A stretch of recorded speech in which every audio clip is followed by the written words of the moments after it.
The story I'm about to share happened some years ago, and I got divorced in 2011.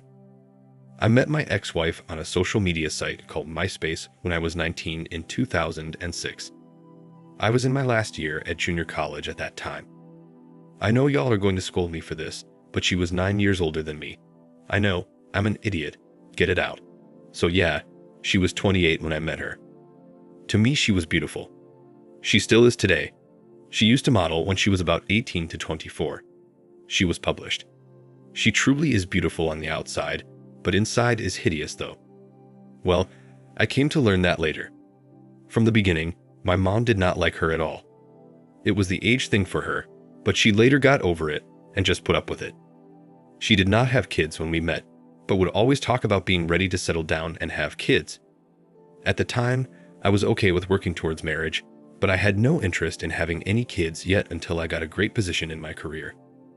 I made that clear, and she was okay with it, but occasionally, she would still bring it up, saying her clock is ticking.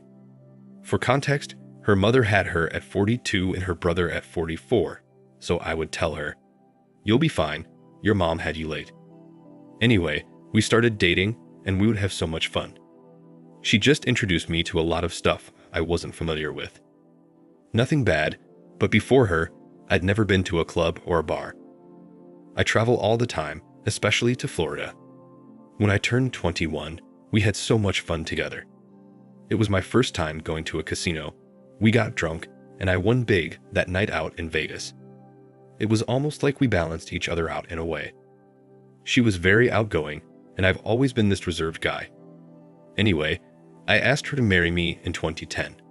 She was excited and said, finally, when I proposed, "I really love this girl and never thought she'd do me the way she did." We married quickly that same year. There actually wasn't a big ceremony at all. Just her and I, my parents and her parents in the small room with a judge. We went to a resort in Arizona for our honeymoon. It was pretty cool. We also went hiking in the mountains and it was fun. Immediately, we started trying for kids, but it didn't happen. She was 32 at this time, and she would snap at me about it, saying, "It's your fault. We should have been trying years ago. Now I'll never be a mother." Because of this, I even went and got checked, and my sperm count was perfectly normal, and I was able to have kids. She also got tests done as well. The doctor said it was risky to have children the older you get, but that she was perfectly healthy. She stayed in tremendous shape, worked out every day, not a day skipped, and ate a great diet. No restrictions type diet, but definitely a well-balanced diet. Her being so health conscious did rub off on me. Guess I can thank her for that. But we tried and tried that year and nothing. One time, she was sure she was pregnant, but the at-home test kept saying no. She went to the doctor, telling the doctor, "I know I'm pregnant." They ran their test, and she indeed was not pregnant. This is when she really changed on me. She started talking to me like I was a bad kid or something. Talking down on me. Telling me things like, "I'm not man enough, that why don't I have a master's degree like other successful men she knew," and all kinds of disrespectful crap. I went off on her at Target once. I accidentally pushed a cart on the back of her heel, and she yelled at me to watch where the F I was going. I got in her face and sternly told her to stop talking to me like that, and that it was an accident. She ran out of the store crying, and I walked out behind her.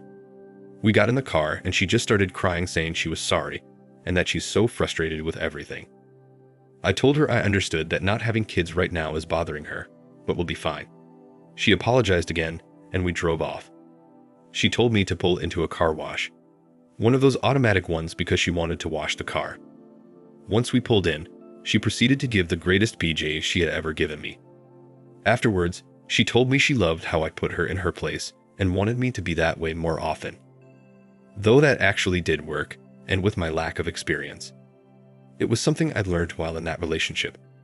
Anyway, the issue continued because she really wanted a baby. So in October of 2010, she left her Samsung phone on the couch. Her PIN was always 0000. Neither of us ever changed the default passcodes on our phones at the time.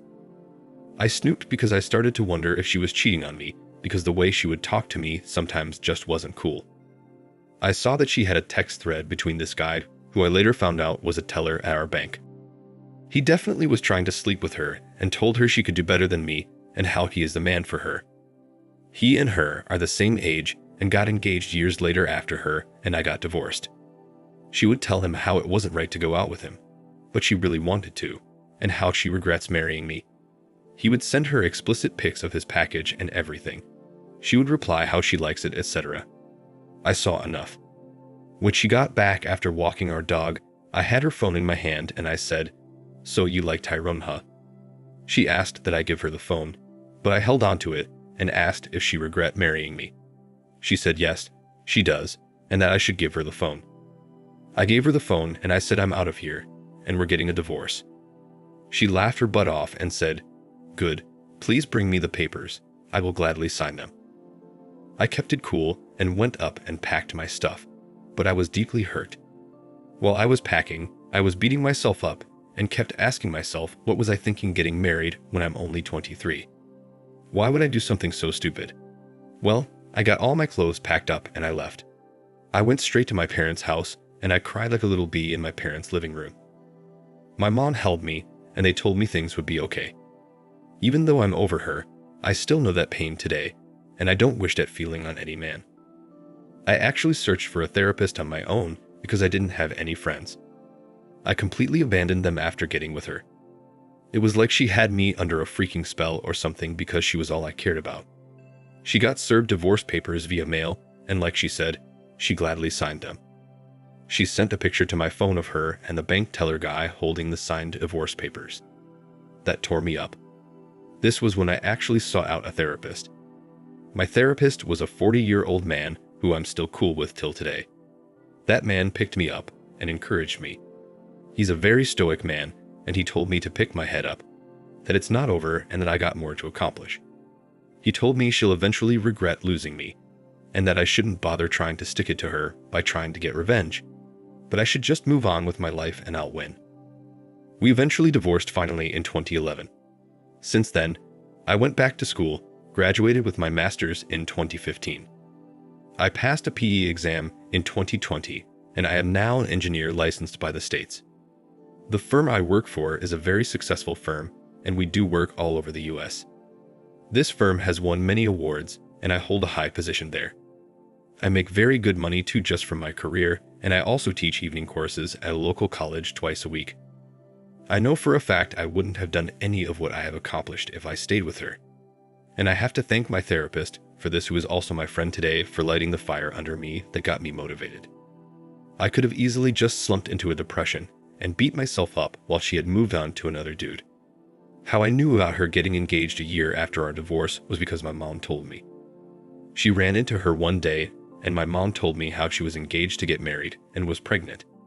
A year after that, my mom saw her again at a church my mother was visiting. My ex-wife told her she never got married again because she found out the guy was cheating on her and got another woman pregnant. My mom said she kept asking about me, and she was so glad to tell her about all my accomplishments, and even showed her the article I was in, representing our firm in the local news, and she kept talking about projects I had worked on. My mom said her eyes lit up, and she said how proud of me she was. Today, I am a father of a 3-year-old girl. She is indeed my girl. My child's mother and I were never in a relationship, and she is a good woman and a mother. We met in the university, and she is a marketing manager for a local firm. I don't think I will ever get married. I have no desire to do so. I never changed my phone number. I have had the same number since I was 19 years old, so I got a text asking, "Is this Matthew?" I answered, "Yes, who is this?" The person texting, "Hey, it's Michelle." I asked, "Michelle who?" The person texting, "Yes, your ex-wife, Michelle." I said, "Oh, hey ex-wife." She replied, "Is it okay if I call you?" I asked, "Why? What's up?" She responded with, "Honestly, I just miss you. I have been thinking so much lately and wish I would have fought to stay with you. I am so proud of you, and I wish I could have been by your side during all of your accomplishments. Things have been a bit tough for me though, and I could really use some help. Anyway, see, I am rambling. Can I call?" I replied, "No." I then proceed to block the number immediately. The nerve of her to come crawling back begging for my help. No damn way I would ever help her. Thank you for watching. Like, comment, and subscribe if you enjoyed the video. Until next time, I'll see you again. Take care.